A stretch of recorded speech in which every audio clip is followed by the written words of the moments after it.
সুধী দর্শক মণ্ডলী, আজকের ভিডিওতে স্বাগতম। খাবার বড়ি বা জন্ম বিরতিকরণ বড়িগুলো এগুলো নিয়ে কিন্তু অনেকেরই অনেক ভুল ধারণা থাকে। অনেকেই আমাদের কাছে জিজ্ঞেস করেন যে দীর্ঘ সময় যদি এই জন্ম বিরতিকরণ পিলগুলো আমরা খাই তাহলে সেক্ষেত্রে কি পরবর্তীতে বন্ধ্যাত্ব বা সন্তান ধারণে অক্ষমতা সৃষ্টি হবে কিনা।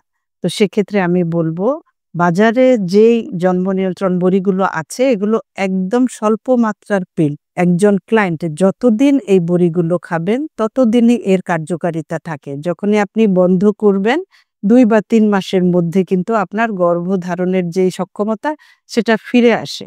তাই দীর্ঘদিন জন্ম নিয়ন্ত্রণ বড়ি খেলে বন্ধ্যাত্ব হবে বা সন্তান ধারণে তিনি সক্ষম হবেন না, এটা কিন্তু একদম ভুল ধারণা। ধন্যবাদ সবাইকে।